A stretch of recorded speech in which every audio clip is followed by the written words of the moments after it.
Oba, voltamos. Vamos falar mais sobre os desenhos que os nossos filhos estão assistindo e dessa vez os desenhos que nós assistimos também. Eu quero começar com um aqui, que é um desenho dos anos 90. Eu confesso que eu não conhecia, assisti agora para a gente poder debater, que é Padrinhos Mágicos. Vamos assistir. Escola. Daria pra alcançar se ele não fosse tão baixo. Treino de futebol. Bem-vindos ao treino de futebol. Respondam pelas posições. Back. Sim, senhor. Apoiador. Sim, senhor. Bola.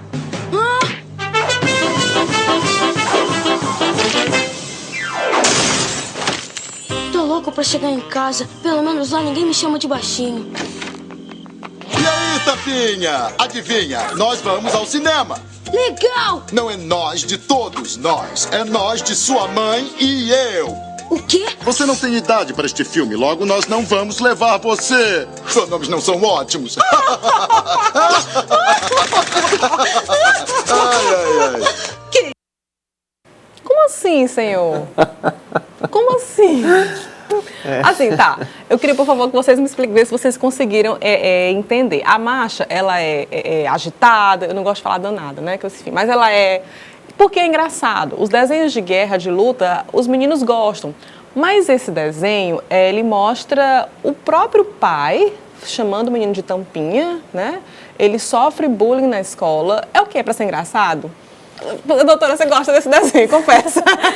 Ela já falou nos bastidores. Então, por que, senhor? O que os nossos filhos conseguem aprender ou qual é o sentido? Pois é. Essa questão ela é muito interessante. Assim, como fez parte da minha infância, é interessante falar por quê. Porque daí dá para ver claramente que a minha mãe também assistia junto comigo. E aí, ela, na hora que ela dizia isso, não é correto. E é uma coisa que eu fui, né, colocando para mim e vendo que aquilo ali não era correto. E eu assistia. Achava engraçado, mas ao mesmo tempo pegava como lição. E é isso que os pais eles devem fazer. Muitas coisas que passam na TV devem servir de lição para ensinar as crianças o que é o correto. Por que tanto falar do que é o correto? Hoje em dia, o correto é o que a família ela vem, né, impregnando. Sim. Porque às vezes você vê muita coisa, né? E vai se formando. Mas é uma coisa que também tem que vir lá de dentro mesmo. Perfeito. É da família. Isaac, qual é a sua análise com relação a isso? Ai, meu Deus. Eu vejo claramente a inversão de valores. E foi uma surpresa agora porque eu não sabia que ele era dos anos 90. Eu também conheci agora, né? Há pouco tempo, Padrinhos Mágicos.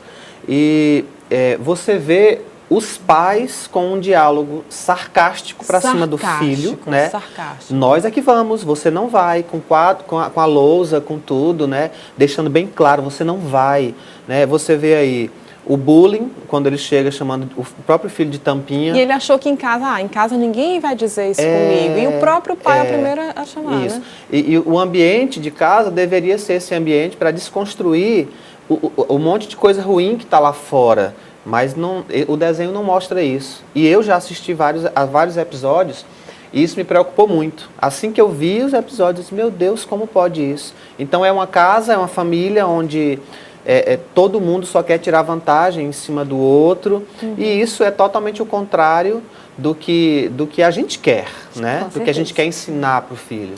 Eu li um artigo na Super Interessante ainda sobre esse desenho que fala assim que... acho que no episódio 23, se eu não me engano, que explica-se que os pais eles queriam ter uma menina e daí veio o menino, por isso que eles acabam ignorando ou tratando ele dessa forma e que ele supostamente teria depressão e aqueles padrinhos mágicos seriam os antidepressivos, tanto que na hora que é resolvido o problema, os padrinhos, os antidepressivos, né, somem, né? Não sei se isso tem algum sentido no final das contas, mas... É um caso a se analisar, né? Sim. Você pode pegar do pressuposto que quando vê que aqueles padrinhos mágicos, ele realiza um desejo daquela criança, ele não vai lutar por aquilo. Ele já vai ter tudo em mãos. Dragon Ball Z é o próximo. Vamos ver. Não, Goten Trunks, parem com isso! O que vão fazer? Se acordar esse demônio é muito perigoso! Nós vamos virar geleia! Já vamos parar por aí, né? Já deu? Oi, acordar um demônio? Como assim?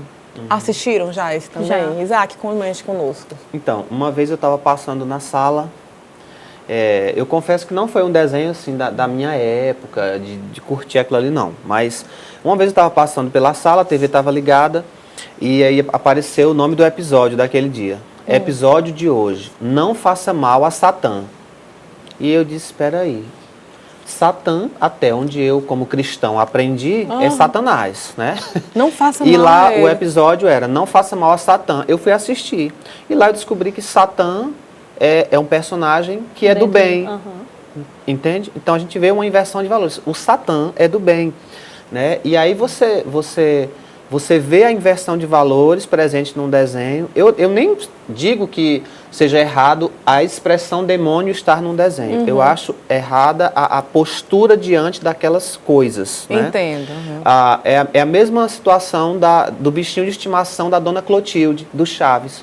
O bichinho de estimação dela tem o nome de Satanás. Satanás, E é algo lúdico, mas que não deveria ser. Entendeu? Então, é uma inversão de valores. E a gente fez uma salada e agora fica difícil de voltar para corrigir alguma coisa. Sim.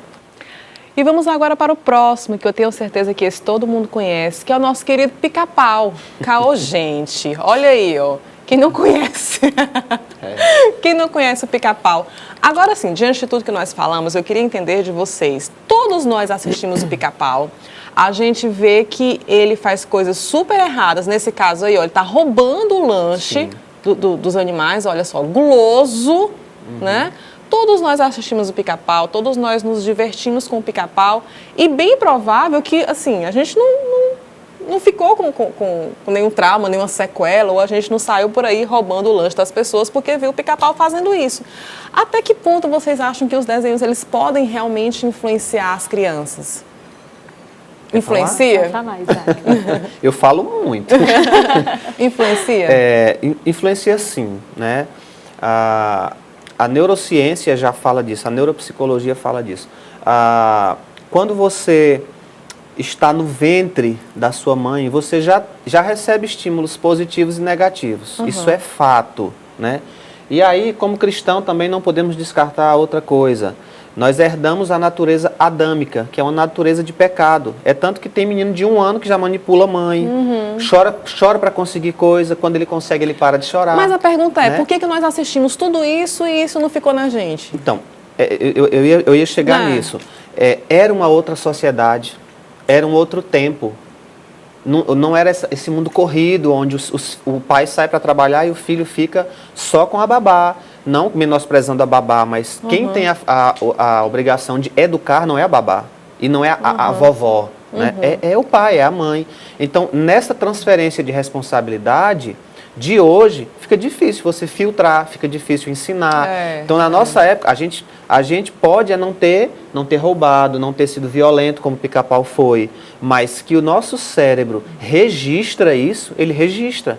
E teve um caso no Piauí, sim, de uma criança que pegou uma faca para matar o coleguinha e quando os adultos interceptaram ali a situação, ele disse, quem mandou foi o Pica-Pau. Nossa! O Pica-Pau é violento, ele toca fogo, ele joga pedra, ele enfia a faca, ele faz o que ele precisar. E faz sorrindo, Ele né? é vingativo, ele é egoísta, ele é trapaceiro. Então, uma criança que não tem uma estrutura emocional, uma família bem estruturada, tendo acesso a isso, meu Deus, ela pode querer reproduzir. Principalmente se ela tem 2 anos, 3 anos, que é uma fase de neurônio espelho, tá tudo ali muito vivo. Eu vejo, eu faço. A gente vê a fase com que a criança ela já pega o controle e ela toma de conta da TV e diz, agora é a minha vez. E aí? Como pai, como é que eu vou fazer? Né? A gente vê bem as crianças querendo imitar os super-heróis, por exemplo. Sim. Quantos casos nós já vimos de criança que acha que pode voar? Ou criança, não, eu sou Homem-Aranha, vai de um para outro. Com super-heróis também acontece. Querendo pegar pro eu, né? A questão justamente do que a neurociência ela diz, né? Essa questão de quanto mais estimulado, mais aquela criança, né? Ela vai se desenvolver. E quanto mais estímulo ela recebe, se ela só assiste uma TV, o que ela vai reproduzir? Exatamente. Na nossa época a gente assistia também TV e fazia muitas outras coisas. Brincava na rua, né? Qual era o videogame da nossa época? O Atari. O Atari, um botão. Os joguinhos eram tênis, era um carrinho de corrida, era um quadradinho algo inofensivo. pulando, né? Quais são os games de hoje? Free Fire, que é violento o tempo todo, você ganha pontos quanto mais você mata pessoas. E aí eu vi uma menina de 4 anos brincando e ela gritava, matei mais um, uau! Matei, Então, morri, né? Tá lá, tá É lá. de deixar assustado, né? É, quando a gente Porque passa... o matar, a partir desse jogo, tá entendendo que é algo correto. O que não Ou é natural. Pra ser. Ou natural, que não é pra ser, né? Agora eu quero falar com vocês sobre a assadura brotoeja. Veja agora o que é certo e o que é errado na hora de cuidar da pele do nosso bebê. Olha só. Estou aqui com a doutora Viviane Martins, que eu já percebi que é um artigo raríssimo aqui na nossa cidade. Ela é dermatologista com especialidade em dermatologia pediátrica. É Exato. isso, dermatologia infantil? Já Exato. pensou, mamães, que maravilha? Que delícia de bate-papo. Algumas mamães não gostam, por exemplo, que chegue o bebê, às vezes é incontrolável, a gente quer ver aquela coisinha linda, encher de beijos e etc, etc. Não é bom não, né? Não é nada bom. E as mamães têm toda a razão dessa ansiedade, desse medo das pessoas Nem chegarem. a própria mãe, doutora? Nem a própria mãe. Beijar o bebê? Principalmente quando a gente está falando do recém-nascido, né? Então, o recém-nascido é um ser que acabou de ter toda essa mudança do ambientezinho dele maravilhoso dentro do útero materno para toda a modificação e adaptação ao ambiente, ao mundo externo. Então, assim, não é recomendado que ninguém, nem a mamãe, nem o papai, beije a boquinha do bebê, a mão do bebê, o pezinho do bebê. O rosto nada, né? O rosto. Eu já ouvi algumas vezes, tipo, o bebê tá com tá avermelhadinho, diz, é a saliva, é a babinha do bebê que pode causar alguma irritação. Tem sentido? Sim, tem sentido. Tem? Existe também pela saliva e também tem, por exemplo, é bem comum quando os bebês começam a introdução alimentar. E aí começa aquela coisa, vai a frutinha, acaba misturando saliva com o líquido, com as frutas, com a alimentação, com tudo. E desenvolve muito frequentemente uma dermatite ao redor da boca. Com a própria saliva do bebê. E com a saliva do bebê e com também os alimentos. E atenção para não usar qualquer coisa nessa irritação, porque, por exemplo, cremes à base de corticoide, quando usados nessa região, podem ter consequências para o bebê, inclusive piorar a dermatite que já tinha. Ainda falando sobre os bebês recém-nascidos, doutora, nós observamos que alguns a pelezinha começa a descamar, né? É aconselhado que a mãe passar hidratante? Bom, é assim. Existe uma descamação que é extremamente comum, uma das alterações fisiológicas, ou seja, que não é uma doença, mais comuns do bebê. Ela acontece principalmente ali nas primeiras semanas de vida e você percebe mais na mãozinha, no pezinho e no tornozelo. Bom, para aquela descamação, recomendações: não remover a pelezinha, não puxa, jamais, né? não puxar a pelezinha. Na hora do banho, se tiver alguma saindo ali, já quase saindo, lavar direitinho aquele local, né, só para remover não ficar aquilo aderido na pelezinha do bebê, e pode também ser utilizados hidratantes, que ajudam bastante. A partir de que idade a gente pode passar perfume no bebê?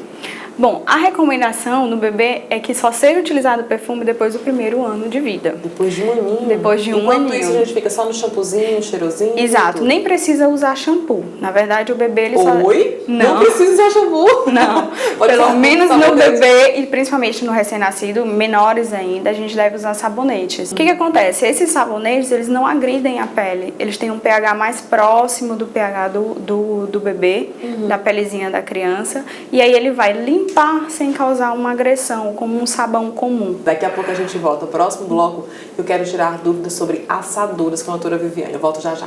Maravilhosa, doutora Viviane. Então vamos ao nosso intervalo e a gente volta daqui a pouquinho. Tem mais doutora Viviane e tem mais discussões, dessa vez sobre os brinquedos e historinhas que os nossos filhos estão assistindo. Volto já.